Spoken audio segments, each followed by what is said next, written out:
तो आपको बता दें कि आज ताल ठोक के हमारे साथ संबित पात्रा हैं, वो बीजेपी के प्रवक्ता हैं। हमारे साथ प्रोफेसर राकेश सिन्हा हैं, वो आरएसएस के जानकार हैं, दिल्ली यूनिवर्सिटी में एसोसिएट प्रोफेसर हैं। हमारे साथ वाहिद हसन रिजवी हैं, जो कि राजनीतिक विश्लेषक हैं, अखबारों में देश की राजनीति पर लिखते हैं, कॉलमिस्ट हैं। मौलाना अब्दुल रहमान आबिद हमारे साथ हैं, इंडियन मुस्लिम राब्ता काउंसिल के महासचिव हैं, Darul Uloom Deoband old boys association से भी जुड़े हुए हैं। और रंजीत रंजन, वो कांग्रेस पार्टी की प्रवक्ता हैं, बिहार के सुपौल से, वो लोकसभा की सांसद हैं। आप सबका स्वागत है। ये बताते हुए कि पहले सवाल के जवाब में आपको डेढ़ मिनट का समय मिलेगा। उस 1.5 मिनट तक घड़ी चलती रहेगी। 1.5 मिनट पूरा होने के बाद घड़ी रुक जाएगी और सॉफ्टवेयर से आपकी आवाज़ खुद ब खुद बंद हो जाएगी। इसलिए 1.5 मिनट में ही अपनी बात कहने की कोशिश करें। उसके बाद आप सबके लिए मैदान खुल जाएगा। आप एक दूसरे से सवाल भी पूछ सकेंगे, लेकिन हमारा निवेदन है कि सवाल ही पूछें। चीख चिल्लाहट से आपका भी और दर्शकों का भी समय बर्बाद ही होगा, किसी को बात समझ में नहीं आएगी। तो सबसे पहले रंजीत रंजन जी, आपको लगता है झगड़ा सीट का था, बीफ का नहीं था? क्योंकि जेडीयू के नेता केसी त्यागी वो कह रहे हैं कि पुलिस के दबाव में सीट बना रहे हैं बीफ को। देखिए, सबसे पहले तो मैं कहूंगी कि ये जो डिस्कशन ही चल रहा है, जो आज जीएसटी का बवंडर है, उसको डाइवर्ट करने के लिए है। और ये सिर्फ जुनैद का मामला नहीं है, तकरीबन 50-52 इस तरह की घटनाएं हो चुकी है। मैं एक प्रश्न करती हूँ, मैं आप सुन रही थी, आप जब बातें कर रहे थे कि आज जिस तरह से ये घटना घटी है, वो 3 भाई उस ट्रेन में थे और वो गवाह के रूप में विक्टिम के साथ थे, और वो कह रहे हैं कि इस तरह की घटना हुई, बीफ के लिए हुई या कास्ट को लेकर हुई, जो आज लगातार चल रहा है। तो क्या एक अपराधी पर हम विश्वास करेंगे या उसके सगे भाई पर विश्वास करेंगे?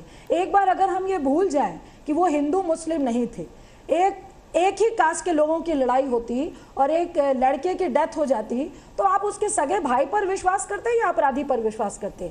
मुझे तो इस जो जांच चल रही है उसी पे जात की बू आ रही है। दूसरा, मैं कहूंगी कि ये जो लगातार घटनाएं पूरे देश में चल रही हैं, और खासकर जहां पर बीजेपी की सरकार है, ये वही जब हिटलर उभर रहा था तो भीड़ तंत्र में वो लोग थे जो उनके प्लान वैसे षड्यंत्र में शामिल थे, लेकिन उसको भीड़ का जामा पहनाया जाता था। तो क्या ये उनकी षड्यंत्र की तरह तो नहीं है? आज जुनैद के फादर ने बोला कि मोदी जी एक दिन में नोटबंदी पूरे देश में कर सकते हैं। तो क्या ये जो मॉब और भीड़ तंत्र की राजनीति चल रही है, क्या उनको बंद करने के लिए हमारा प्रधानमंत्री सक्षम नहीं है? पिछले साल ठीक समय हो गया रंजीत जी आपका।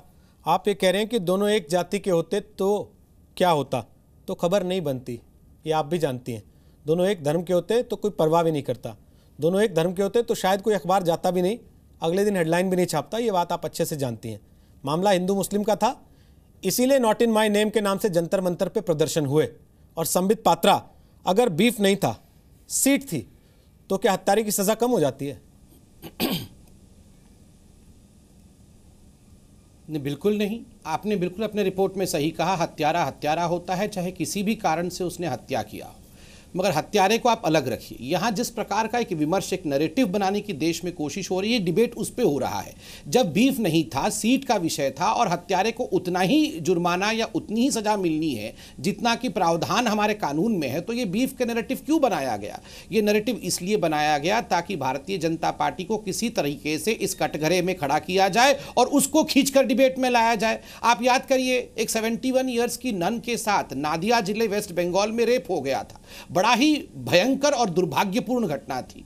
उसमें बताया गया कि ये बीजेपी और आरएसएस के लोगों ने किया। 4 दिन बाद 4 मुस्लिम बांग्लादेशी युवक पकड़े गए। उसके बाद सारे लोग अपने घरों में जाके छुप गए। जो लोग रोड में चिल्ला चोट कर रहे थे वो जाके छुप गए। अरे भैया, रेप हुआ था तो अभी भी आप बोलिए ना, तो ये जघन्य हुआ था। एक नैरेटिव बनाने की कोशिश थी। आप याद यह भी करिए कि दिल्ली में चुनाव के समय चर्च पर किस प्रकार आक्रमण दिखाया जा रहा था।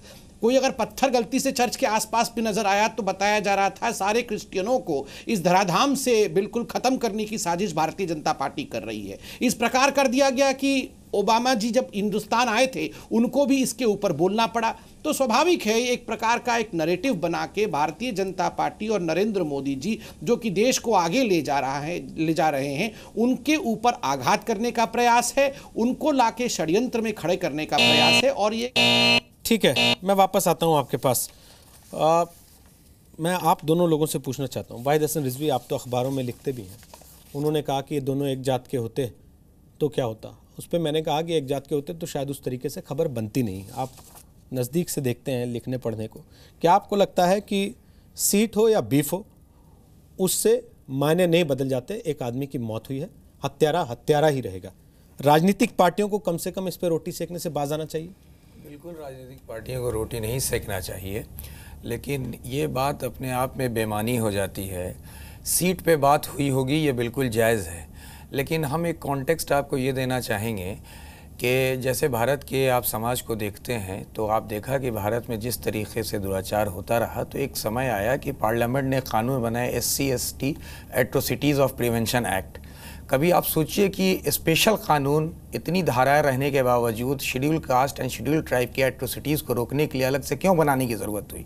इसलिए ज़रूरत हुई कि जब आपने भारत के समाज को देखा सदियों से, और जब आप उसमें देखा कि किस तरीके से इनको प्रेरित किया जाता है, तो आपने कहा कि भाई ऐसा है कि अगर इनका मर्डर होता है, इनका रेप होता है, इनको मोलेस्ट किया जाता है, इन पे किसी किस्म की उत्प्रेरणा दी जाती है, तो हम SC/ST एक्ट भी लगाएंगे। आज का जो परिवेश बना है वो इस तरीके से बनाया गया है कि कोई भी बात हो, किसी आदमी को लेबलिंग, इसको आप बोलते हैं, आप लेबलिंग कर रहे हैं। अगर आप सीट के लिए लड़ रहे थे, आप सीट के लिए बिल्कुल लड़ सकते हैं, वो इंसान का आक्रोश है, वो कर सकता है।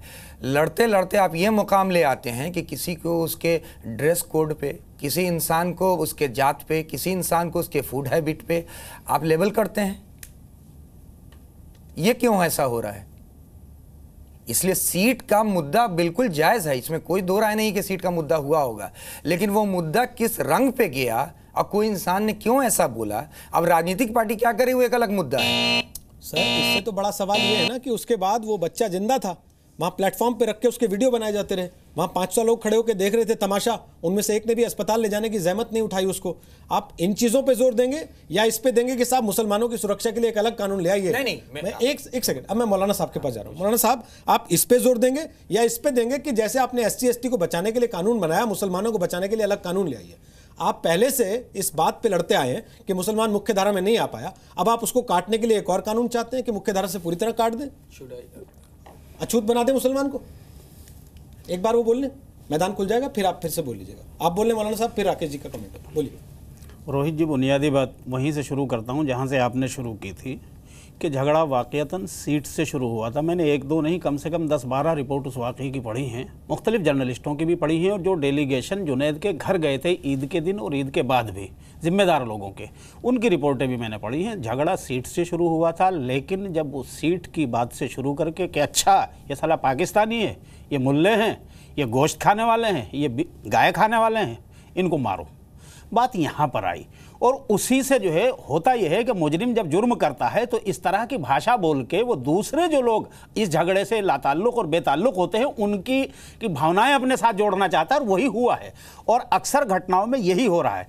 अब ये जो कुछ हुए 25-50 घटनाएं जो हुई हैं, उनके अलावा मैं आपको 2-3 उदाहरण और देता हूँ जर्नलिस्टों के। अभी कल ही एक हमारे दोस्त जर्नलिस्ट हैं, सीनियर जर्नलिस्ट, वो पटना से दिल्ली का सफ़र किया उन्होंने हवाई जहाज़ से।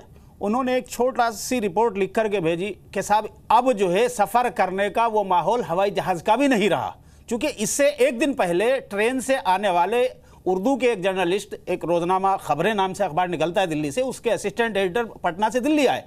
उनके साथ बराबर की सीट पर एक लड़की बैठी हुई थी जो नॉन मुस्लिम थी, वो अकेली थी, लेकिन 2 आदमी इस तरह के थे, वो क्रिमिनल टाइप के थे और वो उनकी नीयतें ख़राब और उनके तबसरे भी ख़राब थे। वो उस फैमिली की, जर्नलिस्ट वाली फैमिली के साथ, उनकी बीवी भी साथ थी, उनके साथ मिल करके अपने आप को किसी तरह से सुरक्षित करके लेके आए। तो उन्होंने ये लिखा कि देखिए ये सब माहौल था, लेकिन स्टेशन पे उतर के उस लड़की को उनसे मोहब्बत नहीं हुई, हमसे हुई, हालांकि उसे मालूम है कि हम मुसलमान हैं और वो हिंदू हैं। तो मसला यहां पर यह है कि जो क्रिमिनल आदमी होता है वो अपने साथ दूसरे लोगों को जोड़ने के लिए उनकी जज्बात और उनकी भावनाओं को इस तरह के जुमलों से और इस तरह की हरकतों से जोड़ता है। मेरा सवाल और वही हुआ है जुनैद के साथ भी। आपको लगता है मुसलमानों को सुरक्षा के लिए अलग कानून चाहिए? देखिए, मुसलमानों को सुरक्षा के लिए अलग कानून उस वक्त तो चाहिएगा रोहित जी, अगर ये सिलसिला नहीं रुकता, इसी तरह चलता रहता, यकीनन चाहिएगा फिर। लेकिन अगर गवर्नमेंट वाकई, देखिए मोदी जी के बारे में मैं जितना जानता हूं, अब तकरीबन पिछले 25 साल से मोदी जी उस अज़्म और उस हिम्मत के आदमी के, जब वो एक बार किसी काम को करने का इरादा करते हैं फिर कोई रुकावट उनके सामने रहती नहीं। लेकिन मैं देख रहा हूं कि पिछले 1 साल से वो बोल लिए 2 बार 3 बार, लेकिन अब तक रुकावट बन नहीं पाई।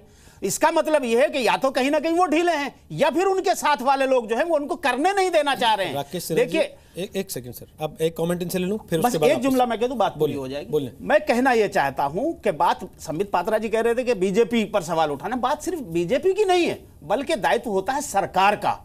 सरकार में जो भी होगा सवाल उसी पर उठेगा, इसलिए आज सवाल बीजेपी पर उठ रहा है चूंकि बीजेपी सत्ता में है। राकेश सिन्हा, क्या मुसलमानों को सुरक्षा का अलग कानून बना देने से, उनको अछूत बना देने से इस देश में सब चीजें ठीक हो जाएंगी? देखिए, अछूत बनाने की बात नहीं है, अछूत बन जाने की बात है। मैं ये कह रहा हूँ यदि अलग कानून से काम चलेगा तो अगले दिन कहेंगे अलग कोर्ट चाहिए, अगले दिन कहेंगे अलग पार्लियामेंट चाहिए, फिर कहेंगे होमलैंड चाहिए। देखिए, उसकी कोई सीमा नहीं है। आप भारत के नागरिक हैं और मैं साफ तौर पे कहता हूँ कि क्राइम करने वाले, जब भी कोई घटना घटते, गांव हो, शहर हो, ट्रेन हो, बस स्टैंड हो, स्कूल हो, कॉलेज हो, 2 प्रकार के लोग होते हैं। तो जाति का, धर्म का उल्लंघना देते हैं, लेकिन उस जाति और धर्म के उल्लंघना के साथ भारत की सामूहिक चेतना नहीं होती है, यह मान लेना चाहिए। दुर्भाग्य से बुद्धिजीवियों ने, पॉलिटिकल पार्टीज ने और कुछ मौलानाओं ने, कुछ मुस्लिम बुद्धिजीवियों ने उसको पूरे उसी चश्मे से देखा कि यह धर्म के ऊपर प्रहार है। तभी तो सियासत को मौका मिला। सियासत, एक उर्दू का प्रमुख अखबार ने 2 जुलाई को घोषणा कर दी कि यदि नहीं हुआ तो भारत में गृह युद्ध छिड़ जाएगा। मरकज़े अजीज एक उर्दू अखबार है जिसने कहा कि आरएसएस ये पीट कर लोगों को मार रहा है। तो एक पूरा वर्ग जो हिंदुस्तान में प्रोपेगेंडा कर रहा है। रोहित जी, यदि आज नॉट इन माई नेम के लोग होते तो उनसे पूछा जाता कि वाशिंगटन पोस्ट और न्यूयॉर्क टाइम्स तक तो आप पहुंच गए इस शोर शराबे के साथ। लेकिन मैं आज त्यागी जी से भी एक सवाल करना चाहता हूं, बिना किसी जांच के, पुख्ता जांच के आप एक निष्कर्ष पर पहुंचकर देश को क्या संदेश देना चाहते हैं? यदि वो कहता मैं बीफ के कारण मारा तो संभवतः उसे ज़्यादा फायदा होता, मैं तो कह रहा हूँ वो ज़्यादा फायदा होता, क्रिमिनल उससे सज़ा तो बराबर ही मिलनी है। यदि वो कह रहा है बीफ के कारण नहीं मारा गया, फिर बीफ को मुद्दा बनाना, मैं कहता हूँ भारतीय राजनीति को निम्न स्तर पर ले जाने की हरकत है। रोहित जी बोलें सर, अब आप बोलें। रोहित जी, सबसे पहले तो चूंकि दर्शक इस बात को देख रहे हैं, प्लीज़ आप एक नया मोड़ इसको ना दीजिए कि मैं इस बात की एडवोकेसी कर रहा हूं कि एक नया कानून बनाया जाए। मैंने एक कॉन्टेक्स्ट ये बताया कि जब कोई समाज के गौर करने वाले लोग एक ज़माने तक देखते हैं कि किस धारा में वो जा रहा है, किस तरफ उसका रुख हो रहा है, तो मजबूर हो करके पार्लियामेंट ने एक कानून बनाया था SC/ST में एट्रोसिटीज़ प्रिवेंशन एक्ट। मैं बिल्कुल इस बात के लिए मुखालिफ हूँ। हमेशा इस बात के लिए हमको स्ट्रॉन्ग ऑब्जेक्शन है कि मुस्लिम को एक्सक्लूजन के तौर पे नहीं देखा जाए। और फ्रैंकली स्पीकिंग बीजेपी के तरफ से जब अगर उसका सही एजेंडा है ये कि भाई सब एक साथ रहें, तो हम उसके स्ट्रॉन्ग एडवोकेट हैं। हमको ऑब्जेक्शन इस बात का है कि अगर जिस तरीके से यह घटना बार बार चल रही है, आप किसी को मार देते हैं, आप उसके धर्म का नाम मत लीजिए, आप उसको मुल्ला मत बोलिए, आप उसके ड्रेस पे मत जाइए, आप उसके फूड हैबिट पे मत जाइए। तो अगर ये सिलसिला बाकी रहता है तो मैं बिल्कुल ये नहीं कह रहा हूँ कि कानून बनाएंगे। राकेश सिन्हा ने बिल्कुल सही कहा, हम मानते हैं। उनको कहनी चाहिए ना, जो जंतर मंतर पे खड़े हो रहे थे नॉट इन माई नेम कहते हुए कि भाई साहब इसको कपड़े से मत जोड़िए, 30 सेकंड गाड़ी जी तो साहब मत जोड़िए, इसको हमारे चेहरे से एक जवाब 30 सेकंड जी साहब कहना चाहिए। रिजवी साहब 10 सेकंड रिजवी साहब, संबित पात्रा आ रहे हैं जो लोग ट्रेन पर, बस स्टैंड पर एक सीट के लिए किसी की हत्या कर सकते हैं या स्कूल कॉलेज में किसी बात को लेकर धक्का दे सकते हैं, जो इस निम्न स्तर के व्यक्ति हैं, उनकी चेतना को आप देश की सामूहिक चेतना से मत जोड़िए।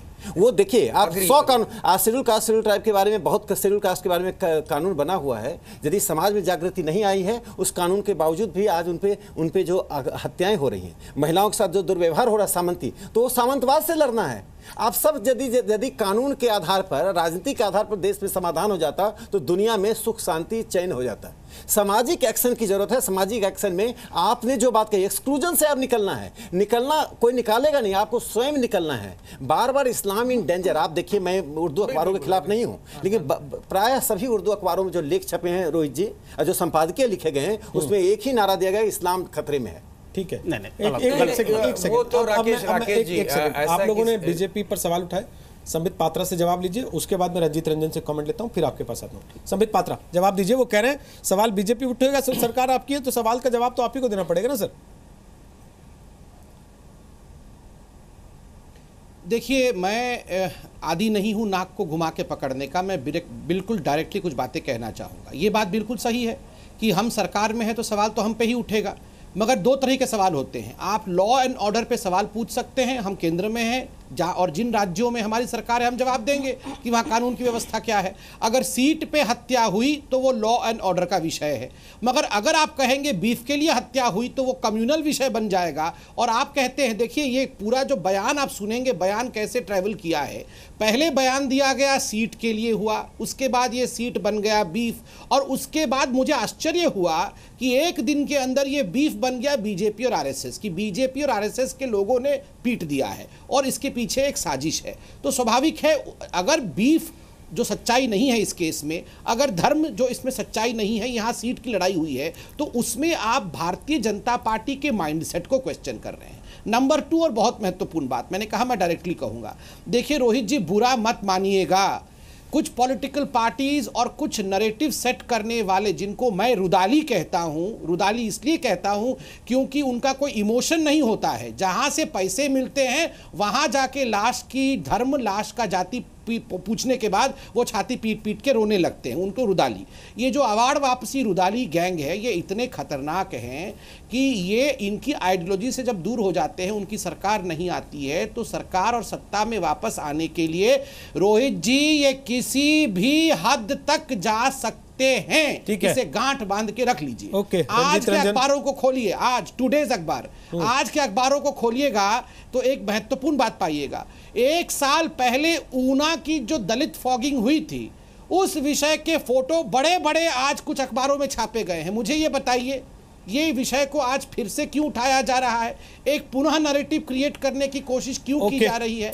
ये एक कंसिस्टेंट एफर्ट है रोहित जी, ठीक है, कि एक सरकार को किस प्रकार परेशान करना है और गिराना है। ठीक है, रंजीत रंजन आपके ऊपर आरोप लगा रहे हैं कि किसी भी हद तक जा सकता है विपक्ष।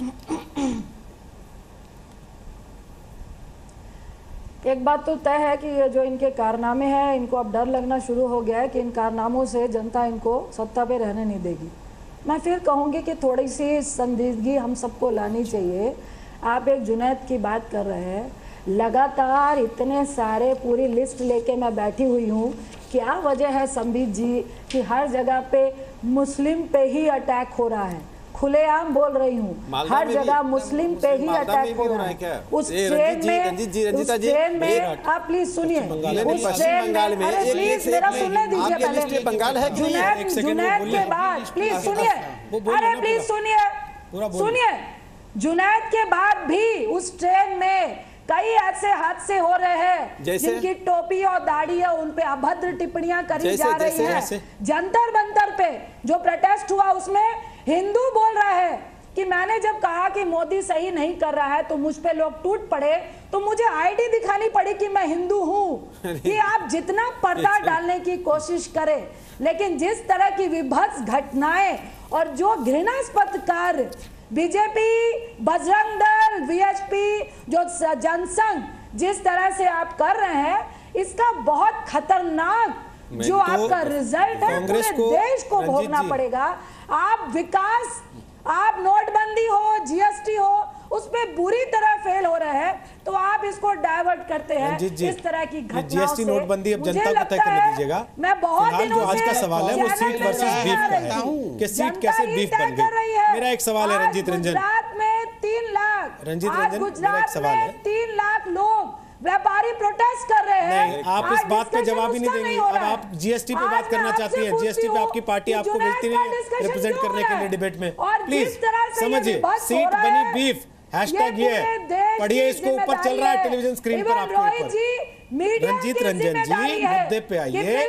मुद्दा ये है, आप ये कह रही हैं, क्या ये मानो कांग्रेस का ऑफिशियल बयान कि हिंदुस्तान मुसलमानों के रहने के लायक नहीं है? अब मुसलमानों को पिंजड़े में बंद कर देना चाहिए सबको, क्योंकि मार देंगे हिंदू उनको। ये कांग्रेस का बयान है ऑफिशियल। 10 सेकंड पहले आप सुनिए, ये कांग्रेस की ऑफिशियल लाइन है कि मुसलमानों के रहने लायक नहीं है हिंदुस्तान। अब आप पहले प्लीज रोहित जी, आप फिर गुमराह कर रहे हैं। मैं सवाल पूछ रहा हूं, आप जवाब ही नहीं दे रही हैं, गुमराह आप कर रही हैं। जीएसटी की डिबेट में जा रही हैं आप। जीएसटी 1 जुलाई को लागू हो चुका है। प्लीज सुनिए, अरे प्लीज सुनिए, क्यों नहीं जाएंगे, क्यों नहीं जाएंगे? जाइए वहीं। मोदी जी इस देश की सत्ता के लायक नहीं है। अरे वो अलग बात है मैडम, सत्ता के लायक राहुल गांधी होंगे, लेकिन चल रहा आज कुछ और है। मैं तो नहीं पूछ रहा आपसे कि राहुल गांधी चीनी एम्बेसडर से क्यों मिले। आज भाषण मैं तो आपसे नहीं पूछ रहा कि राहुल गांधी चीनी एम्बेसडर से क्यों मिले इस देश में जब ऐसी स्थिति रखी थी। रोहित जी, मैं एक सवाल पूछ रहा हूं। मुद्दा आज सीट वर्सेस बीफ का है, आप उस पर जवाब ही नहीं दे रही हैं। आपको मेरा सवाल बड़ा सीधा है, क्या ये कांग्रेस पार्टी का ऑफिशियल स्टैंड है कि मुसलमान हिंदुस्तान में नहीं रह सकते, उनके रहने लायक नहीं रहा हिंदुस्तान? रैली कर रही हैं, ऑफिशियल लाइन है आपकी ये कांग्रेस पार्टी का ऑफिशियल बयान है, क्योंकि थोड़ी देर बाद आपकी पार्टी कह देगी कि ये रंजीत जी का निजी बयान था, हमारा बयान नहीं है। रंजीत जी, मेरे एक सवाल का जवाब दीजिए, एक सवाल का जवाब दे दीजिए। 2012 में बोडोलैंड में जो वायलेंस हुआ, किसके खिलाफ हुआ? असम में 2012 में जो वायलेंस हुआ, कितने लोग मारे गए आपको याद है? आप मुझे नाम बता दीजिए। कोलकाता में जो मारा गया, बासीरहाट में जो व्यक्ति मारा गया, उसका नाम बता दीजिए। आज जो व्यक्ति बासीरहाट में जो व्यक्ति मारा गया, उसका नाम बता दीजिए। रंजीत जी, आप उसका नाम बता दीजिए। आप नाम बता दीजिए, मैं आपको सैल्यूट कर दूंगा। बोल कौन रहा है? रंजीत, तब से आप ही बोल रही हैं, वोटिंग भी करा देंगे तो चारों लोग आप ही के खिलाफ वोट कर देंगे, यही बोल रही हैं। ये एक सवाल का जवाब दीजिए। बासीरहाट में जो हिंदू मारा गया, उसका नाम बता दीजिए, मैं आपको सैल्यूट करूंगा। मैं उसके बाद कुछ नहीं बोलूंगा। जुनैद तो आपको याद है, बासीरहाट नहीं याद है। क्राइम को इस तरह का चश्मा मत दिखाइए। बासीरहाट में कौन मारा गया रंजीत जी? बासीरहाट में कौन मारा गया? That is very wrong. फिर आप डिफेंस कर रहे हैं बीजेपी को। अरे मैं वो नहीं, मैं बोल रहा हूँ। मैंने आपसे एक सवाल पूछा कि बासीरहाट में जो मारा गया, उसका नाम क्या है? सर एक सेकंड, सर मुझे बोलने दीजिए। राकेश जी एक सेकंड। रंजीत रंजन जी, पहले तो एक काम कीजिए। रंजीत रंजन जी, पहले एक काम कीजिए, चिल्लाना बंद कीजिए। आप बेवजह चिल्ला रही हैं। ना आपको समझ में आ रहा है कौन आपसे बात कर रहा है, ना आप सुनना चाहती हैं कि आपसे क्या कहा जा रहा है। आप केवल चिल्ला रही हैं। आप पहले सुनना सीखिए। यही फर्क है। और भी पैनलिस्ट हैं, सुनिए उनको। आप मरे वाले की जात देखते हैं मैडम, ऐसा है। मरे वाले की जात नहीं देखते। मैडम ऐसा है, यही फर्क है। मैडम ऐसा है, बीजेपी में मैं फोन आपको दोबारा कनेक्ट करा रहा हूँ, तो आप सुनना चाहते हैं, आपको सुनाई दे नहीं रहा। आप जात देखते हैं, दोबारा फोन कनेक्ट करा रहे हैं आपको, आवाज बंद करके। हम करम देखते हैं। आपको लगता है हिंदुस्तान मुसलमानों के रहने लायक नहीं है, या मुसलमानों को पिंजरे में बंद कर देना चाहिए क्योंकि मार देंगे हिंदू, खा जाएंगे उनको, और बंगाल में हिंदुओं को पिंजरे में डाल देना चाहिए क्योंकि मुसलमान खा जाएंगे उनको? रंजीत जी, रंजीता जी, एक बात से, उनकी बात से हम थोड़ा डिफर करेंगे। एक्चुअली अगर हम लोग इसको देखें, इसमें तो कोई शक नहीं है कि बीजेपी ने इसको एज ए पॉलिटिकल टूल इस्तेमाल किया इलेक्शन के पहले, और आज भी कर रही है। आज कौन कर रहा है? आज बता रहे हैं हम, आप पहले सुन लीजिए। रंजीता जी, फैक्चुअली थोड़ा गलत हैं। ये जो मॉब लिंचिंग या बीफ की पॉलिटिक्स होने लगी, ये एक्चुअली बीजेपी या आरएसएस या इस तरीके की हिंदुत्व फोर्सेस ने इसको शुरू किया एज ए टूल के तौर पे। हुआ क्या है कि ये अपने ट्रैप में खुद फंसते अब नज़र आ रहे हैं। इन्होंने इस हद तक इनको सोचा था इन लोगों ने कि इसको एज ए इलेक्टोरल पॉलिटिक्स का एक बेहतरीन स्ट्रेटेजी के तौर पे रखा जाए, और रखते हुए में हम वक्तन फ़वक्तन, यानी कि जब मौका मिले, जब हमको लगता है कि हम अपने मेन एजेंडे पे खड़े नहीं उतर रहे हैं, तो हम बीफ का मुद्दा ला करके या कॉमनलाइज सिचुएशन कर करके हम लोगों को डिविएट करते रहेंगे। अब हो क्या गया है एक्चुअली कि जिस हिसाब से हम लोगों को डेटा आ रहा है कि 8 ठाकुर मारे जा रहे हैं, तो ब्राह्मण मारे जा रहे हैं, तो फलां दलित पेट्रोसिटीज़, तो कहीं उल्टे मुस्लिम हिंदू मारे जा रहे हैं, मुस्लिम पकड़ के हिंदू को मार रहा है, हिंदू मुस्लिम को अब ये बीजेपी और ख़ास तौर पे इंटरनेशनल मीडिया, एक राकेश भाई, इंटरनेशनल मीडिया जब उठा रही है, तो हमारे प्रधानमंत्री बहुत ज़्यादा, कम से कम अपने देश में उनकी क्या छवि है के लिए परेशान ना रहते हैं, लेकिन विश्व में क्या छवि उनकी बन रही है उसके लिए हमारे प्रधानमंत्री बहुत ज़्यादा जागरूक हैं। तो जब उनको लगा कि भाई ये तो बड़ा गड़बड़ हो रहा है, अब जब गड़बड़ हो रहा है तो बीजेपी अपने में ही फंसती जा रही है। हम आपको बताएं कि ये टेंडेंसी, ये एक मिनट संबित जी, एक सेकंड में खत्म, आप बिल्कुल आइएगा, आप बिल्कुल आइएगा, आप बिल्कुल आइए। एक्चुअली रंजीता जी इस बात को मान लें, और हम यहाँ के थ्रू, हमारे साथ मौलाना साहब भी बैठे हुए हैं, हम मुस्लिम कौम को या दलित कौम को या इवन हिंदूज़ को भी ये बताना चाहते हैं कि इस हथकंडे में आप मत फंसिए, चूँकि बीजेपी अपने आप में अब बहुत जल्दी फंस चुकी है और फंसती जा रही है। उन्होंने सोचा था कि इसको एज ए रेगुलेटर के तौर पे हम रखेंगे, जितना होगा ढील देंगे, ढील देने के बाद लगेगा कि चलो माहौल ठीक ठाक है, हमको आ जाएगी सीट, हम जीत जाएंगे इलेक्शन, ठीक है। जब लगेगा बहुत गड़बड़ हो गया तो ऐसा है कि हम थोड़ा कस देंगे। वरना एक बात नहीं समझ में आ रही है, मौलाना साहब ने बोला, हर आदमी जानता है कि जो प्रधानमंत्री जो चाहेगा, इतना पावरफुल वो आदमी है, इतना पावरफुल अपनी पार्टी में आदमी है, उसके हिसाब से उसके कैबिनेट के मिनिस्टर, उसकी पूरी गवर्नमेंट सेंट्रलाइज आदमी है, इतना डिसीजन लेने वाला आदमी है। वो आदमी कर नहीं कर पा रहा। आप कितनी बातें कह गए। मुझे एक संबित पात्रा जवाब रोहित जी, दीजिए। क्या हो रहा है? बीजेपी फंस गई है। संबित पात्रा से जवाब दीजिए प्लीज। रोहित जी, संबित पात्रा जवाब दीजिए। ठीक है, सुनिए। नंबर 1, देखिए अभी कहा जा रहा है कि प्रधानमंत्री नरेंद्र मोदी इतने पावरफुल है कि प्रत्येक व्यक्ति को वो चाहे तो कंट्रोल कर सकते हैं। ये तो रंजीता जी यही कंट्रोल नहीं हो पा रही हैं, नॉन स्टॉप बोली जा रही है। सर, यहाँ अभी हमारे भाई इतना कुछ जहर उगल रहे थे प्रधानमंत्री के खिलाफ, यही कंट्रोल नहीं हो रहे हैं और बाकी पूरा दुनिया कंट्रोल हो जाएगा, ऐसा ये लोगों का मानना है। ठीक है, अच्छी बात है। आप कम से कम ये तो जानते हैं कि प्रधानमंत्री मेहनती प्रधानमंत्री है, ये तो आप मान रहे हैं। दूसरी, नहीं, हेडमिस्ट्रेस मैडम, मुझे अपने एंकर साहब ने कहा है, मैं अपने तरीके से बात करूंगा, आप प्लीज रुकिए। दूसरा विषय जो यहाँ पर बताया गया कि इंटरनेशनल मीडिया को लेकर मोदी जी बहुत चिंतित है, इसलिए ये सारा कुछ इंटरनेशनल मीडिया के हिसाब से चल रहा है। आप याद करिए रोहित जी, ये नॉट इन माय नेम को लेकर कौन लोग इंटरनेशनल वर्ल्ड में चले गए थे? लाहौर में, कराची में, बोस्टन में कौन लोग जाके ये सब मोदी जी के खिलाफ वहां पर प्रदर्शन करवा रहे थे? यही नॉट इन माय नेम वाले जाके कराची में एक ऐसा आतंकी देश में जाके प्रधानमंत्री नरेंद्र मोदी और हिंदुस्तान के खिलाफ बोल रहे थे। क्या एजेंडा इन लोगों का है? इतने खतरनाक ये लोग हैं। ये थाली में सजाकर देश को आप हेडमिस्ट्रेस मैडम, मैं आपके बीच में नहीं बोल रहा था, प्लीज हम लोग को बोलने दीजिए। आप बैठ जाइए चुपचाप जरा। हेडमिस्ट्रेस मैडम, हम लोग को बोलने दीजिए प्लीज। नंबर 1, मैं ये बताना, बिल्कुल नहीं मैं बोल रहा था, एक शब्द मैंने आपके बीच में नहीं। रोहित जी प्लीज, मैं रोहित जी आप इनसे बुलवा लीजिए। रोहित जी, इस प्रकार डिबेट नहीं हो सकता। आप रोहित जी, ये इस प्रकार डिबेट होगा तो हर कोई नहीं। रोहित जी छोड़ दीजिए। रोहित जी, इस बदतमीजी के साथ डिबेट नहीं हो सकता है। आप इस प्रकार की बाहुबलियों को मत बुलाया करें डिबेट में। आप बाहुबलियों को इस प्रकार डिबेट में मत बुलाया करिए। ये वहाँ बिहार में भी बाहुबलीपन करते हैं, वहाँ भी लोगों को धमकाते हैं, यहाँ भी धमकाते हैं लोगों को। इस प्रकार मत बुलाया करिए। रंजीत रंजन जी, आप सांसद हैं। जवान पे लगाम देने बोलिए इनको। कोई लगाम नहीं होगा, आप लोगों को एक्सपोज करने के लिए हम लोग आए हैं। रंजीत रंजन, आप लोग क्या सोचते हैं? हमको धमकाएंगे, हम लोग को बोलने नहीं देंगे। और मुझे उम्मीद थी थोड़ी ट्रेनिंग भी दी होगी शायद। ये सांसद प्लीज रंजीत रंजन जी, मैं आपका पहले तो माइक बंद कर रहा हूँ। मैं आपका पहले तो माइक बंद कर रहा हूँ। प्लीज प्लीज रंजीत रंजन जी, नहीं है, शांति से बैठिए। रंजीत रंजन जी, आप शांति से बैठिए मैडम, दूसरों को बोलने दीजिए पहले। एक सेकंड संबित पात्रा। मौलाना साहब, आप हाथ उठा रहे हैं जी। राकेश सिन्हा उससे पहले इंटरवीन करना चाह रहे थे जब इन्होंने बात रखी। देखिए, इनके बाद आप देखिए, रिजवी साहब ने जो मुद्दा उठाया वो इतना बेबुनियाद मुद्दा है कि उन्होंने कहा कि इन दो सालों में इतनी घटनाएं घट गई, दलित मुस्लिम को, मुस्लिम हिंदू को, हिंदू मुस्लिम को मार रहा है। अरे साहब, ये बात कहना नहीं चाहिए, किसी सभ्य व्यक्ति के मुंह से शोभा नहीं देता है, लेकिन आज मुझे असभ्य बात कहने के लिए आप बाध्य कर रहे हैं। 2009, 10, 11, 12 का आप डाटा देख लीजिए लिंचिंग का।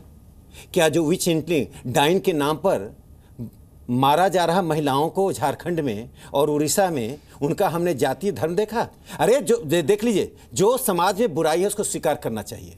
भारतीय समाज में कुछ बुराई है, उससे हम सबको कलेक्टिवली लड़ना चाहिए। आपने कहा हम संदेश मुसलमानों को देना चाहते हैं, दलितों और हिंदुओं को भी। अरे देश बट गया है क्या 40 से पहले की स्थिति में देश को? आप कहिए देश के लोगों को, सुन लीजिए मेरी बात सुन लीजिए, देश के लोगों को मैं संदेश देना चाहता हूं कि जाति धर्म कुछ भी हो, लिंचिंग को हम बंद करेंगे। लिंचिंग पुरानी घटना है। और को बता दूं, अमेरिका में, रोज जी अंतिम बात कर रहा हूं, अमेरिका के मिसिसिपी के एक रिप्रेजेंटेटिव ने फेसबुक पर लिखा कि जो लोग मॉन्यूमेंट्स को, हिस्टोरिकल चीजों को डिस्ट्रॉय करेंगे उनको लिंच कर दो। भारत में एक भी रिस्पांसिबल आदमी, जुनैद क्या, किसी के साथ खड़ा नहीं होता है। जब सांप्रदायिक दंगे हुए बसीरहाट में, आपको लगा बसीरहाट के सांप्रदायिक दंगे के खिलाफ किसी देश के किसी कोने में अखबार में लिखा गया कि गृह युद्ध कर दो, मुसलमानों को देश से बाहर कर दो? मौलाना साहब का one line intervention. Last Sunday TV इसी चैनल पे डेटा इसी चैनल ने दिखाया कि 15 से 16 और 17 में 86% राइज हुआ है मॉब लिंचिंग का केसेस। एनसीआर भी अभी इस मजबूर हो गया है, नेशनल क्राइम रिकॉर्ड दिखाया, गलत जो चाह रहे हैं। इसी चैनल, सुनिए, मॉब लिंचिंग का केस 9, 10, 11, 12। मैं एक चीज क्लियर कर देना चाहता हूं सर, जो डेटा आपने देखा वो इंडिया एक्सपेंड का डेटा है, ठीक है? वो डेटा हमारी सर्च नहीं है, हमारी रिसर्च नहीं है। हमने नहीं, एक एजेंसी का आप डाटा ये रखा। बात बताइए, ठीक है अभी सर, आप हम सब मैं लोग तो कह जान रहा रहे हूँ हैं इस बात रिजवी को। साहब, मेरे लिए आप एनालिस्ट हैं, आप एक डेटा लाएंगे, मैं आपका डेटा भी रख दूंगा। जो बातें आप कह रहे हैं वो बिना किसी सेंसरशिप मैं के तो ये टीवी पर बता जा रहा रही हूं ना है, कि टीवी उनको पे कोई भी इस- ऑथेंटिकेट मान सकता है अरे दो क्योंकि आप बढ़ गए, टीवी पे माने बोल दो रहे बढ़ हैं। गए। लेकिन मैं एक चीज पूछ रहा हूँ लिंचिंग का रिजवी साहब, मैं एक चीज पूछ रहा हूँ, आपका मैं एक नाम चीज पूछ रहा हूँ रिजवी साहब, मैं मौलाना साहब को चर्चा में लाते हुए एक चीज पूछ रहा हूँ। मौलाना साहब, दिल्ली में एक लड़के ने एक लड़की को एक तरफा प्यार में मार दिया, क्या किसी ने कहा कि मुसलमान था इसलिए उसने मार दिया लड़की को, लड़की हिंदू थी? क्या इसको धर्म का एंगल दिया किसी ने? नहीं दिया। नहीं, मेरे नॉलेज में नहीं। इसके अलावा ऐसी कितनी सारी घटनाएं मैं आपको गिना सकता हूं। रायबरेली में 5 लोगों की हत्या हो गई इसी सप्ताह में पिछले, लेकिन किसी चैनल ने आपको दिखाया कि 5 ब्राह्मण मार दिए वहां पर मुसलमानों ने? नहीं, किसी ने ऐसा नहीं कहा। वो मुसलमानों मैं का आपको ब्राह्मणों एक, का था नहीं। अगर उसमें समाजवादी और अगर उसमें BJP का आरोपियों के झगड़ा नाम जी। हैं जो मुस्लिम धर्म को फॉलो करते हैं, तो क्या उसको ये रंग नहीं दिया जा सकता था? क्या अगर आज मीडिया इस देश का ये लिखने लगे, आज इस हिंदू के घर में चोरी हो गई, दक्षिण भारत में तमिलनाडु में हिंदू की लड़की को भगा लिया गया, बंगाल में हिंदू की लड़की का रेप हो गया, उत्तर प्रदेश में हिंदू के घर डकैती हो गई, तब आप लोगों को कैसा लगेगा? क्या इस देश के हिंदू तब ये कहने लगे कि भारत हिंदुओं के रहने लायक नहीं रहा? बताइए, क्या आपको नहीं लगता कि एक रोहित जी ये नैरेटिव रायबरेली वाली घटना का आपने जिक्र किया, वहां पर झगड़ा जो है वो समाजवादी और बीजेपी का था, और एक जगह का झगड़ा जो है वो खुद बीजेपी के 2 गुटों का था। यहां पर भी तो सीट का झगड़ा था सर। यहां भी सीट का झगड़ा ही था, मैंने शुरू में कहा कि झगड़ा सीट का था, लेकिन उस क्रिमिनल उसको बीफ बनाने से किसको फायदा होता है? उसने जिसने मारा उसको बीफ बनाने का फायदा उसको हुआ जिसने उस बच्चे को कत्ल किया। हत्या क्या है? उसकी सजा कम हो उस जाएगी। वक्त उसने उसको मार दिया लोगों के जज्बात को अपने साथ जोड़ करके। ये आप थे क्या वहाँ? आप थे वहाँ? सारी रिपोर्टें पढ़ लीजिए। रिपोर्ट उल्टी पढ़ रही है, रिपोर्ट उल्टी पढ़ रही है। तीन भाई उसके जिंदा हैं अभी, जुनैद के 3 भाई जिंदा हैं, उनसे बात कर तकलीफ है। आप और हम साथ चलते हैं। जुनैद को मुसलमान आप एक काम करते हैं ना, जुनैद एक निर्दोष बच्चा था जिसकी बिल्कुल सही बात, बिल्कुल सही बात है राकेश जी। निर्दोष बच्चा मानता हूँ। नहीं राकेश जी, खत्म बात। राकेश जी, आप और मैं साथ चलते हैं जुनैद के घर, जुनैद के भाई अभी जिंदा है साथ में। एक बार मौलाना साहब अपनी बात पूरी कर लें। एक बार मौलाना साहब बात पूरी कर लें। राकेश जी, एक बात तो ये तय कर लीजिए आप मुझसे कि हम और आप साथ चलते हैं जुनैद के घर पे, 3 बच्चे और जो उसके साथ थे वो जिंदा हैं अभी, उनसे चल के सच्चाई हम पूछ लेते हैं, सामने आ जाएगी। एक बात। दूसरी बात मैं कहता हूं, अभी पिछले 5 दिनों के अंदर दिल्ली में 3 घटनाएं और हो गई। एक उर्दू का जर्नलिस्ट जिसकी शक्ल सूरत इत्तेफाक से मेरे ही जैसी है, उसके साथ डीटीसी में हुई मारपीट तो नहीं हुई। ठीक है। रोहतक रोड पे नांगलोई में 5 आदमियों को बुरी तरह पीट दिया गया, मवेशी लेके जा रहे थे। मैं तो वही कह रहा हूं सर। यहां सराय काले खां में मेट्रो के एक मुलाजिम को रात के 1 बजे 5 लड़कों ने घेर के मार दिया। मैं ये कह रहा हूं कि मैं अगर ऐसे ही सर, मैं ये कह रहा हूं अगर मैं ऐसे ही धर्म के आधार पे हिंदुओं के साथ होने वाले अपराधों की लिस्ट आपको देना शुरू कर दूं, क्या आप अपराध को अपराध की नजर से देखना चाहेंगे या धर्म की नजर से? रोहित जी, मेरे दर्द को समझने की कोशिश कीजिए। मैं समझ रहा हूं। एक मिनट राकेश जी, मुझे बात कहने दीजिए। मैं कहना ये चाह रहा हूं कि जब क्रिमिनल आदमी सामने से मेरा नाम मालूम करके और मेरा धर्म समझने के बाद जब टूटता है मुझ पर, तो फिर मैं क्या समझूंगा? सुन लीजिए, एक क्वेश्चन है। एक मंगलुरु में एक लड़का, और मैं ये कहता हूं कि सारी बहस का खात्मा यहीं पे हो जाएगा। संबित जी बैठे हुए, संबित जी आप अपनी सरकार से बात कीजिए कि कम से कम 2-3 घटनाओं के दोषियों को, दोनों से पूछना चाहता हूं, 2-3 घटनाओं के दोषियों को सख्त सजा दिलवा दीजिए। आगे किसी की हिम्मत ही नहीं हो सकती, आप दोनों से मेरा एक सवाल है। आगे किसी की हिम्मत ही नहीं हो सकती कि इस तरह की घटनाएं बोलने का मौका कहाँ मिल रहा है जो मैं उत्तर रुक जाइए, दूंगा? समित पात्रा रुक जाइए, समित पात्रा रुक जाइए। मेरा नाम तो आप लोग सब बार-बार ले रहे हैं, मगर मैं उत्तर कैसे दूंगा? मंगलुरु में एक कार्यकर्ता मारा गया है। नहीं, मैं तो आपसे सिफारिश कर रहा हूं कि आप गवर्नमेंट से कहकर सजा दिलवा दीजिए 2-3 केस के मुजरिमों को। कैसे बोलूं? ये घटनाएं बंद हो जाएंगी, ये डिबेट का मौका ही नहीं रहेगा। मौलाना साहब, मेरा एक छोटा सा सवाल है। हम जुनैद नहीं, मैं बोलने को तैयार हूं, मगर मुझे बोलने तो दिया जाए पहले। जो अभी मारा गया अभी तो परसों, बोलूंगा मैं। 2 दिन पहले जिसकी मौत हो गई, उसका नाम क्या है? उसका नाम जो भी है, हम ये कहते हैं उसको नहीं, अगर वो नहीं, जो भी नहीं उसका नाम है, अगर उसका नाम राकेश सिन्हा भी है और अब्दुर्रहमान आबिद ने मारा, मैं कहता हूं 3 महीने के अंदर अंदर 3 महीने के अंदर अंदर एक सेकंड ये घटनाएं बंद हो जाएंगी। राकेश रिजवी साहब, मैं रंजीत रंजन से कमेंट। राकेश जी, ये घटनाएं बंद हो जाएंगी। नहीं, हो गया। आप यकीन मान लीजिए, हम समझ गए, आप समझ गए। आप यकीन मान जाइए कि घटनाएं बंद हो जाएंगी। Okay. Small intervention, 1 line. I think मौलाना साहब एक बात एक्सप्लेन नहीं कर पा रहे हैं। नहीं, रोहित जी, ये गलत बात है। बहुत सारे सवाल बीजेपी से पूछे गए। पात्रा जी, सरकार कामों से जवाब देती है, बात तो सुनी देती है। थोड़ा रुक जाइए, आप सरकार में हैं, सरकार की तरह बिहेव कीजिए सर, थोड़ा सा प्लीज। संबित जी, रोहित जी ने बातचीत में कहा नहीं, सरकार को जवाब तो रायबरेली का दीजिए। केस, रायबरेली बोलता का हूं केस, तब तो कोई देखिए बोलना शुरू कर प्रॉब्लम देते हैं। इसमें बिल्कुल नहीं है। हम लोग इससे परेशान नहीं है कि हिंदू मार रहा है कि मुस्लिम मार रहा है। हम इस बात से परेशान हैं कि हम आपका पॉकेट मारने आए और बोलें कि इसका पॉकेट मार लो, ये तो हिंदू है। हम पॉकेट मारने आए, हमको पॉकेट मारने की सजा मिलनी चाहिए। रायबरेली में समाजवादी पार्टी का जो मुद्दा ला करके अगर पार्टी बेसिस पे मारा गया, लड़ाई हुई, वो एक केस अलग है, लेकिन वो केस मारो इसको ये तो ठाकुर है, मारो इसको ये तो मुस्लिम है, मारो इसको ये तो कटुआ है, मारो इसको, ऐसे ऐसे लेबलिंग के साथ अगर कोई वायलेंस होता है तो ये विधि व्यवस्था का केस नहीं है। मैं बार बार बता रहा हूं। और रोहित सरदाना, इस बात को समझ जाइए आप भी। मैं आपको बता दूं कि अगर इस बात को उठाया जा रहा है और नया नैरेटिव आप देना चाह रहे हैं या चैनल के लोग कि मुस्लिम हिंदू को मारा जाता है तो नाम नहीं पता होता है आपको, अरे भाई अगर वहां मारते मारे, अगर हिंदू को कोई मुसलमान इस वजह से मारे और कहे कि मारो इसको ये तो बसीराट में किस लिए मार रहे हैं सर? अगर सर बसीराट में किस लिए मार रहे हैं? खेल खेल में मार दे रहे क्या? सुनिए, बसीराट में खेल खेल में मार रहे हैं क्या सर? सर बसीराट में नेट प्रैक्टिस में मार रहे हैं क्या सर? रोहित जी, बेंगलुरु में नेट प्रैक्टिस में मार दिया क्या सर? रोहित जी, सर बताइए ना। रोहित जी, उसको मुसलमानों ने कंडेम किया। एक सेकंड, कंडेम हिंदू भी कर रहे हैं सर। जुनैद की हत्या को हिंदू कंडेम नहीं कर रहे क्या? सेलिब्रेट कर रहे हैं? हम कर रहे हैं। जुनैद की हत्या को हिंदू कंडेम नहीं कर रहे क्या? हिंदू सेलिब्रेट कर रहे हैं? तस्लीम कर रहे हैं आपके साथ। आप मुझे ये बताइए ना सर, हिंदू की हत्या है तो वो जो भी है, जुनैद की हत्या है तो जुनैद है, ये गलत है ना। आप वैसे कहते हैं मुसलमान नहीं, मानव की सुरक्षा के लिए कानून चाहते हैं। आप दोनों को सुन लीजिए, राजनीतिक पार्टी को। एक मिनट, नहीं, चिल्लाने से नहीं होगा ना रिजवी साहब, चिल्लाने से नहीं होगा, चिल्लाने से। एक बार राजनीतिक पार्टियों को सुन लीजिए, दोनों को।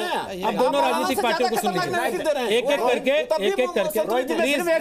नहीं, हमारा सवाल हिंदुओं से नहीं है, हमारा सवाल तो सत्ता से, हुकूमत से। मेरा सवाल यह है कि अगर आप नाम जान करके धर्म का नाम लेके बात हैं सर, आप तो नाम पता भी नहीं कर पाते दूसरे के मर जाने के बाद। आप तो जो भी कहते हैं उसे, आप कहते हैं उसका नाम जो भी है, आप कहते हैं सर उसका नाम जो भी है। सर प्लीज चैनल पे कंडेम अब रुक जाइए सर, अब रुक जाइए, नाम बताइए, नहीं नाम बताइए रिजवी साहब, अब रुक जाइए, अब रुक बताना चाहते हैं। नहीं प्लीज राकेश जी, मौलाना साहब, रिजवी अब सुनिए। आपका यही रवैया जो है यही बढ़ाता है। अब आप तीनों की आवाज बंद है, अब आप चिल्लाते नहीं, कोई नहीं सुन पा रहा। सर आप तीनों की आवाज बंद है, चिल्लाते रहेंगे तो भी कोई सुन नहीं पाएगा। प्लीज समझिए, आप तीनों की आवाज बंद है। मौलाना साहब क्यों अपनी एनर्जी जाया कर रहे हैं? पानी पीजिए। मैं एक बार रंजीत जी से और संबित जी से एक कमेंट ले लूं, उसके बाद आप लोग बोलिएगा अपनी बात, अगर समय बचता है तो। सर एक सेकंड प्लीज, वो दोनों पॉलिटिकल पार्टी के रिप्रेजेंटेटिव हैं, सरकार के और विपक्ष के, उन दोनों को भी अपनी बात रखने दीजिए कम से कम, ठीक है? हो सकता है आपको किसी की बात पसंद ना हो, लेकिन उन्हें बोलने का मौका तो होगा। रंजीत रंजन जी अपनी बात कहिए। क्या हिंदुस्तान के लिए हिंदुस्तान अब मुसलमानों के रहने लायक नहीं है? आपको लगता है ऐसा? कांग्रेस पार्टी को लगता है ऐसा? पहले आप पूरा बोल लीजिए, उसके बाद मुझे बोलना। मेरा सवाल खत्म हो गया, बोल लिया आपने। रोहित जी, एक तो ये आपने पहले भी कहा था, मैं कंडेम करती हूँ। आप प्लीज़ किसी की स्टेटमेंट को गलत तरीके से रिपीट नहीं करें। ये आगे से अगर होना चाहिए, जो एंकर हो वो गलत तरीके से। मैडम आप मुझे एंकरिंग मत सिखाइए। मैंने आपको सिखाया क्या सांसद को क्या करना चाहिए? मैंने आपको सिखाया प्रवक्ता को क्या करना चाहिए? सिखाया कभी आज तक? अपना काम आप ठीक से कर नहीं पाते, दूसरे को सिखाने लगते हैं उसका काम। रोहित जी आप आउट ऑफ द वे जा रहे हैं। मैडम प्लीज, मैंने आपसे बड़ा सीधा सवाल पूछा। आपको लगता है कि आपकी पार्टी का स्टैंड नहीं है? आप कह दीजिए हमारी पार्टी का स्टैंड नहीं है। आप उसमें दूसरे को पढ़ाने लगते हैं। मैं कैसे आप फिर आपसे पूछूं? मैडम आप सवाल, आप अभी प्रश्न कर रहे हैं, इससे पहले आपने कहा कि आपकी, मैंने आपसे सवाल पूछा, आप उसके बाद मुझे पढ़ा रही हैं मेरा काम कैसे करना चाहिए। अपना काम देखें ना मैडम, कंट्रोल योरसेल्फ। आप अपना काम देखें, मुझे मेरा काम नहीं सिखाएं, मुझे आपसे नहीं सीखना अपना काम। चिल्लाना आप अपना काम करें। आप चिल्ला ही रही हैं तब से, जब से आपको बोलने का मौका मिला आप चिल्ला ही रही थी मैडम। आप नहीं सिखाएंगे। मैंने नहीं सिखाया, मैंने आपसे सवाल पूछा, आप उसका जवाब दें। आप जवाब देने के बजाय मुझे सिखाने लगी कि मेरा काम कैसे होगा। अगर आपको मेरा ही काम करना है, आ जाइए, इंटरव्यू करवाता हूं आपका, इस लायक होंगी तो आपको ज्वाइन करा दिया जाएगा। कर लीजिएगा मेरा काम, यहां बैठ जाइएगा। नहीं तो जवाब दीजिए, आपकी पार्टी का स्टैंड क्या है? क्या आपकी पार्टी को लगता है ये देश मुसलमानों के रहने लायक नहीं रहा? सीधा सा सवाल है, जवाब दे दीजिए। ये आपका प्रश्न है, आपकी सोच है। हिंदुस्तान में मुसलमान, हिंदू, सिख, ईसाई सब मिलके रहे हैं, रहते हैं, रहेंगे। जिसको सत्ता पे रहकर नफरत फैलाने आती है वो देश में रहने लायक नहीं है। और बहुत मुझे दुख हुआ जब आपने ये प्रश्न किया कि इधर घटना हुई, इधर घटना हुई, एक लड़के लड़की की और रेप की घटना को भी आपने मिला दिया। मैं सैल्यूट करती हूँ। सिर्फ इतना प्रश्न है आप लोगों से कि ये जो भीड़ तंत्र में लोगों की और एक जात की हत्या हो रही है और जो लगातार जो आम घटनाएं होती हैं, तो क्या आपका चैनल और रोहित सरदाना साहब जिस तरह से आप बोल रहे हैं, इट मींस आप दोनों को नॉर्मल समझते हैं कि जिस तरह से आप भीड़तंत्र ने मार दिया वो भी नॉर्मल है। जिस तरह से एक लड़का लड़की को मारता है, तो आई सैल्यूट यू। आप बहुत अच्छी तरह से अपने चैनल और देश दोनों को मरता है तो वो जो भी होता है, जुनैद मरता है तो उसका नाम सब लोग जपते हैं। और ये खास तौर पे आपकी पार्टी को समझना चाहिए। मैडम, आपके पास गूगल है, इंटरनेट पे गूगल कर लीजिएगा। बसीराट में जो मरा उसका नाम क्या था, मंगलोर में जो मरा उसका नाम क्या था, पता कर लीजिएगा। कम से कम आपकी पार्टी सेक्युलर पार्टी है ना, तो सेक्युलर पार्टी होने का कम से कम दम भरते हैं, तो उसकी सबूत तो एक मिसाल तो पेश कर दीजिएगा। संबित पात्रा, जवाब दीजिए इन दोनों को जो इन्होंने यहां से उठाया सवाल, रिजवी साहब ने और साथ साथ मौलाना साहब ने। मैडम ओके, आपका जवाब हो गया, थैंक यू। संबित पात्रा जवाब दीजिए।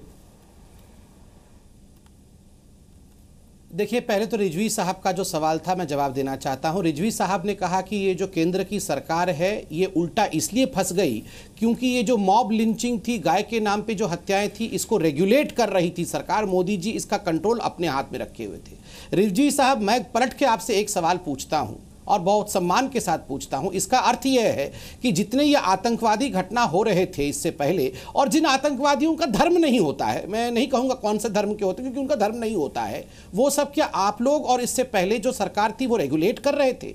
आप लोग रेगुलेट करके बम ब्लास्ट करवाते थे? मस्जिदों में से रेगुलेट होता था क्या ये सब? ये घटनाएं अगर रेगुलेट हो सकती हैं, तो आपने कहा ना कि लिंचिंग के लिए तो मोदी जी खुद रेगुलेट करते हैं, तो मौलाना जी और आप बताइए आप कहां से रेगुलेट करते थे? और आपने कहा कि ये कठुआ को मार दो, ये मुसलमान को मार दो, ऐसे नारे लगाए गए, ये काफिर को मार दो, ये तो नारे तो धर्म की किताबों में लिखे हुए हैं कि काफिर तो जिंदा नहीं रहना चाहिए। जो काफिरों को मार देगा उसको तो जन्नत मिलेगा, उसको तो हूर मिलेगी। तो आप उस विषय पे भी बोलिए। और मैं गलत बात है, बीच में नहीं बोलना चाहिए। सुन लीजिए, लेकिन सुन लीजिए, मैं आपके बीच में किताब का आपने हवाला दे दिया, बस सुन लीजिए, मैं आपके बीच में नहीं बोला, सुन लीजिए। आप अपनी बात थोड़ा नहीं, कोई किताब का हवाला नहीं दिया। धर्म की किसी किताब में ये नहीं लिखा हुआ है कि आप किसी काफिर को साहब आप किसी ना चलते काफिर को मार करके जन्नत में पहुंच जाएंगे, अच्छी बात नहीं लिखा है। तो मगर काफिरों को मारना, काफिरों को मारने के लिए बोला गया है, कई लोग बोलते रहे हैं। गलत बोलते हैं वो लोग। समझ लीजिए, अपनी मालूमात ठीक कर लीजिए, बाकी खत्म कर दो अपने बात को। तो सुन लीजिए साहब, मैं आपसे निवेदन करता हूं, आपके बीच में नहीं बोला। मैं अंत में इतना ही कहूंगा कि बार बार जो आप कह रहे हैं कि हिंदू जाके मुसलमान को मार रहा है, मैं अपने नेता अटल बिहारी वाजपेयी के तीन पंक्ति बोल देता हूं, आप हिंदुओं को गाली देते रहिए। होकर स्वतंत्र मैंने कब चाहा है, कर लूं सबको गुलाम, मैंने तो सदा सिखाया है करना अपने मन को गुलाम। गोपाल राम के नामों पर कब मैंने अत्याचार किया है, कब दुनिया को हिंदू करने घर घर में नरसंहार किया है? कोई बतलाए काबुल में जाकर कितनी मस्जिदें तोड़ी मैंने। भूभाग नहीं, शत शत मानव के हृदय जीतने का निश्चय किया है। हिंदू तनमन, हिंदू जीवन, रग रग हिंदू मेरा परिचय। ये मेरा परिचय है और इस परिचय में हत्याएं, लिंचिंग कहीं भी नहीं है। 100% अग्री। संबित पात्रा जी, पिछले डिबेट में भी मैंने ये बात की थी कि राम राज के कॉन्टेक्स्ट में बात आई थी और आज भी हम बात दोहरा रहे हैं। जो बात अटल बिहारी वाजपेयी ने कहा, इतना बता दीजिए, मोदी जी रेगुलेट पहले करते बात हैं, तो तो मेरी बात कहां से रेगुलेट करते थे? हम बता रहे हैं, उसका जवाब दे रहे हैं। हम जवाब आपको दे रहे हैं। दो छोटी बात, एक तो बात बार बार आ रही है कि जुनैद खान का नाम लोगों को पता हो जाता है और राकेश कुमार मारे गए और मनीष कुमार मारे गए, फला साहब अगर ऐसे खत्म होते तो नहीं। राकेश कुमार नहीं मारे गए साहब, कार्तिक घोष मारा गया। Kartik Ghosh, remember the name. हाँ, नहीं हम बता रहे हैं कि कोई साहब भी दूसरे कोई भी डिनोमिनेशन ऐसा मत कीजिए, इतना अपमान मत कीजिए उसकी मृत्यु, इतना नहीं हम कह रहे हैं कोई मत कीजिए, नहीं अपमान नहीं, इनोसेंट था कार्तिक घोष। मेरा कोई साहब क्यों? संबित पात्र, अरे अखलाक याद है पूरे हिंदुस्तान को, चैनल पर बैठकर जुनैद याद है आपको, कार्तिक घोष याद नहीं हम है, नहीं देख रहे हैं, प्रशांत राकेश जी वो जो भी है दोनों बैठकर आपकी क्या बात कर रहे हैं? राकेश जी हम इसीलिए नाम नहीं मालूम है, बता रहे हैं। नहीं, जुनैद का नाम कैसे मालूम? वही जवाब दे रहे हैं, वही जवाब। धर्म का आधार पर भाई राकेश जी जवाब सुनिएगा, क्या जवाब सुनूं मैं आपसे? अरे भाई जुनैद का नाम क्यों पता है? रोहित सरदाना ने ये सवाल किया। ये बिल्कुल वही Rohit good Sardana terrorism bad terrorism type की डिबेट आ रही है। रोहित सरदाना जी ने भी ये बात उठाई कि भाई जुनैद का नाम लोग को क्यों पता है, या इस तरीके का कोई नाम किसी को क्यों पता हो जाता है। नाम इसलिए पता होता है, चाहे वो किसी धर्म का हो, कि जब इंसान के साथ अगर कोई हादसा होता है तो उसके धर्म को, उसके जात को, उसके फूड हैबिट को लेकर के तो कार्तिक घोष को किसने मारा गया? हादसा नहीं हुआ क्या? एक मिनट, कार्तिक घोष के साथ क्या हो? यही कार्तिक घोष के साथ क्या हुआ? कार्तिक घोष शरत जो मंगलुरु में मारा गया, धर्म का नहीं क्या हादसा हो बता दीजिए। ट्रेन एक्सीडेंट हुआ था क्या? अरे राकेश भाई हम नहीं आप तो चाशनी, आपको मैं पिछली बार भी कहा, आप तो चाशनी में सांप्रदायिकता को फैलाते हैं। क्या साफ मैं बताइए। अरे भाई आपने कहा सुन लीजिए, ये तो हम अपना मेरा प्रश्न तो सुन लीजिए। अरे मेरा प्रश्न सुनिए, मैंने कहा कि जुनैद की हत्या पर पूरा देश एक मत होकर कंडेम कर रहा है। एक इरेस्पॉन्सिबल आदमी यदि आ जाए तो मैं बता दूं, और मैं कह रहा हूं कार्तिक घोष फलना हो गया। कार्तिक घोष क्या ट्रेन एक्सीडेंट में मारा गया? क्या शरत जो मंगलुरु में मारे गए, क्या उनको धर्म के आधार पर नहीं मारा गया? क्या उनको संघ के स्वयंसेवक होने का नहीं मारा गया? राकेश जी मैंने आप पत्रकार हैं, आपका फर्ज क्या है? आप नैरो डाउन करेंगे कि वाइडन करेंगे? राकेश जी आप हमारा इसका देश को एक रखने का संकल्प कीजिए। बिल्कुल देश को एक रखने का संकल्प मैं बोल रहा हूं। मेरा आप मजहब व्यक्तिगत चीज है, मजहब को कानून व्यवस्था से मत जोड़िए। चलिए आप दोनों ने अपनी अपनी बात रखी। मौलाना साहब को सुन लीजिए, बहुत देर से वो वेट कर रहे थे कि आपका झगड़ा बंद हो तो वो कुछ कह पाए। बोलिए मौलाना साहब। मैं असल में संबित पात्रा जी ने, चूंकि रिजवी साहब और मुझे दोनों को एक साथ करके एक सवाल किया इनके सवाल के जवाब में, और उन्होंने सवाल ये किया कि साहब क्या आप मस्जिदों से इन आतंकवादियों को रेगुलेट कर रहे थे? संबित जी व्यंग्यात्मक पूछा उन्होंने ऐसा कहा जैसे मोदी ने बात लगा दी। मैंने कह दिया ना कि आपने कहा ना ये मॉब को मोदी जी रेगुलेट करते हैं।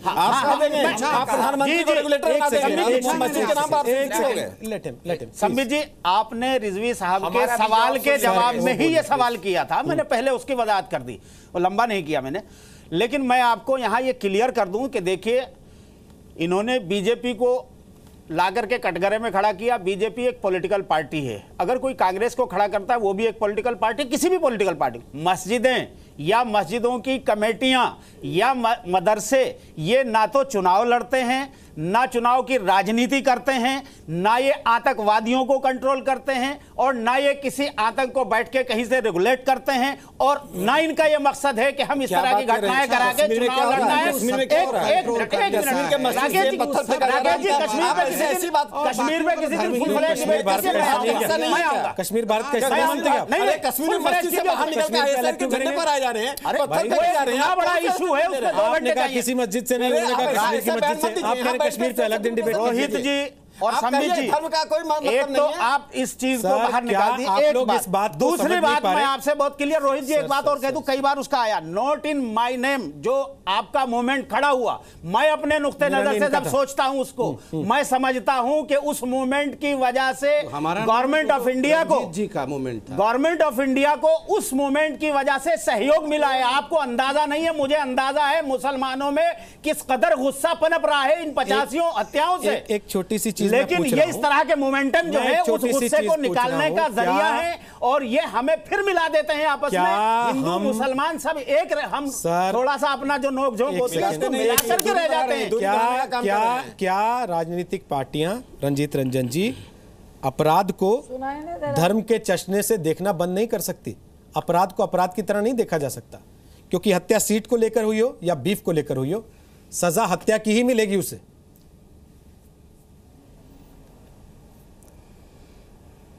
किससे सवाल है? रंजीत रंजन जी से सवाल है मेरा। मुझे आवाज नहीं आती।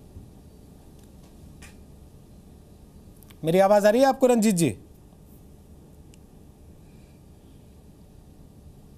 आवाज नहीं पहुंच रही। चलिए, लगता है उन तक आवाज नहीं पहुंच रही। समय भी समाप्त हो रहा है हालांकि। कोशिश करते हैं तब तक वो दोबारा कनेक्ट हो जाए। संबित पात्रा, क्या अपराध को अपराध की तरह से नहीं देखा जा सकता? जरूरी है अपराध में धर्म का चश्मा लगे पहले, उसके बाद डिसाइड हो भाई इस पे कैसे काम होगा आगे?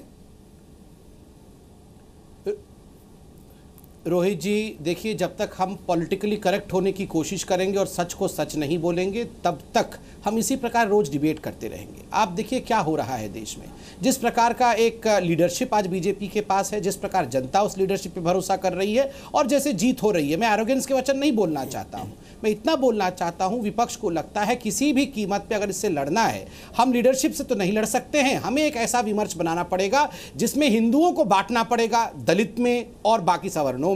तो दलितों को बहुत क्राफ्टफुली ऊना इत्यादि दिखा के दलितों को हिंदू फोल्ड से निकालने की कोशिश, और मुस्लिमों को एक अलग वोट बैंक के रूप में अलग रख दो, दलित और मुस्लिम को जोड़कर एक वोट बैंक बनाने की कोशिश करो। ये इनकी साजिश है जो बच्चा बच्चा जानता है, और ये सारे अपराधों को इसी कारण से धर्म और जाति के चश्मे से देखा जा रहा है। वरना आप सोचिए क्या काम है, कुछ जर्नलिस्ट जाके हर जगह पूछ रहे हैं कौन सा जात है तुम्हारा। अरे कुछ भी पूछने से पहले कौन सा जात है ये क्यों? अरे भैया, जो इंज्योर्ड हो गया है उसका जात काहे का, उसको ट्रीटमेंट कराओ ना। कौन सा जात है पूछने की क्या जरूरत है? जहां ये कौन सा जात और कौन सा धर्म आता है वहां केवल षड्यंत्र की बू आती है। और ये सारे षड्यंत्रकारी आज सत्ता के कारण, जो सत्ता में इतने साल रहे हैं, वो अपने कंफर्ट जोन से बाहर आ गए हैं। तिलमिलाहट का ये नतीजा है। रंजीत रंजन, मेरी आवाज अब आपको आ रही है ऐसा मुझे बताया गया।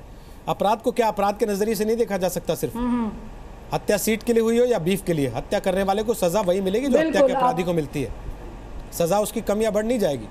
और ऐसे ही वो हिंदू हो या मुसलमान हो, हत्या की सजा हिंदू को भी उतनी है जितनी मुसलमान को है। तो अपराध को अपराध की तरह क्यों नहीं देखते हम? ये क्वेश्चन है या आप मेरे को बता रहे हैं? मेरा सवाल है, क्या राजनीतिक पार्टियां अपराध को अपराध की तरह नहीं देख सकती? सिर्फ क्या कुछ सवाल है? बिल्कुल अपराध को अपराध की तरह देखना चाहिए। और राजनीतिक पार्टियों को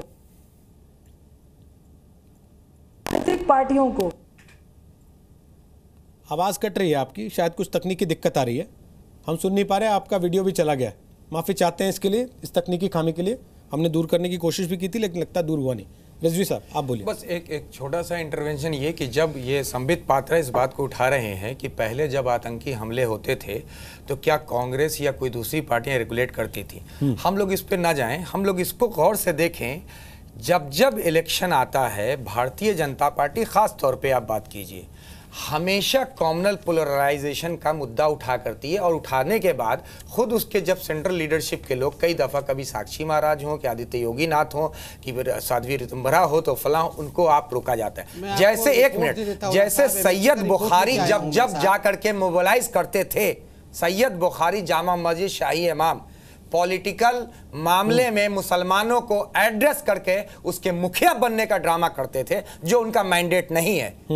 तो हम लोग को उतना ही हक है क्रिटिसाइज करने का शाही इमाम को, जितना हक, या कोई भी सेक्टेरियन बेसिस पे जितना नहीं है सर आपको, हक क्यों नहीं है आपको क्रिटिसाइज करने का? तो रहे समय समाप्त होने से पहले तो हम ये जान लें कि ये पार्टी आने के बाद हमारे प्रेजेंट डिस्पेंसेशन ने बहुत इत्मीनान से टूल डिजाइन किया और कहा कि इसको एक ऐसा है कि रेगुलेट करके रखो, इतना छोड़ो ताकि मोबिलाइज होकर के माहौल वोलेटाइल रहे, और फिर बैक फुट पे आ जाए। आप रिपीट करें। राकेश जी छोटा कमेंट, फिर संबित पात्रा से लास्ट कमेंट। देखिए मैं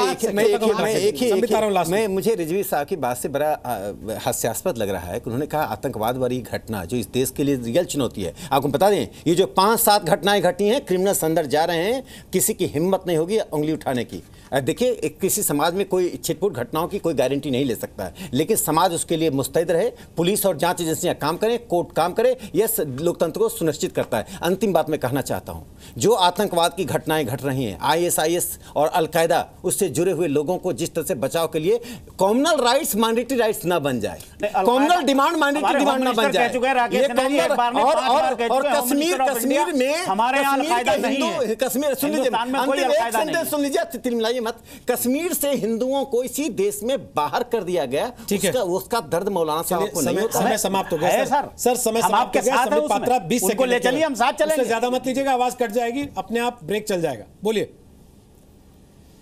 देखिए अभी रिजवी जी ने कहा कि हम लोग पोलराइज करते हैं और कम्युनल राइट्स को भड़कावा करते हैं। सिर्फ short term gain के 2013 लिए। में ministry of home Election affairs का जीत जाइए। रिपोर्ट है, सुन ले। कांग्रेस रूल थी उस समय 823 कम्युनल वायलेंस के केस हुए, जिसमें 133 पीपल मारे गए कांग्रेस के समय। 2015 में उसी एमएचए ने वही रिपोर्ट जारी की, 751 कम्युनल इंसिडेंट्स हुए जिसमें 97 पीपल मारे गए। तो स्वाभाविक रूप बीजेपी में तेज है, कम्युनल बीजेपी राइट्स चाहती है कि full fledged सर, अब- कम्युनल वायलेंस नहीं, नहीं नहीं, हो। सर, अब सारा ही- जनता पार्टी के शासन सारा में कम जजमेंट भी हुआ आप ही दे देंगे तो फिर। और ये कभी मत जजमेंट छोड़ बोलिएगा दीजिए कि ना, सरकार जनता को कम्युनल तय करने वायलेंस को दीजिए। रेगुलेट करती है। ठीक है सर, धन्यवाद। ये चीजें जनता को तय करने दीजिए, कौन असल में कम्युनलाइज कर रहा है, कौन उसका फायदा उठा रहा है, कौन अपनी राजनीतिक रोटी सेक रहा है और कौन सीट को बीफ बना दे रहा है। किसको उस सीट को बीफ बनाने से फायदा मिलेगा, क्योंकि हत्यारे को तो हत्या की सजा होगी, उसने चाहे सीट के लिए हत्या की हो चाहे बीफ के लिए की हो।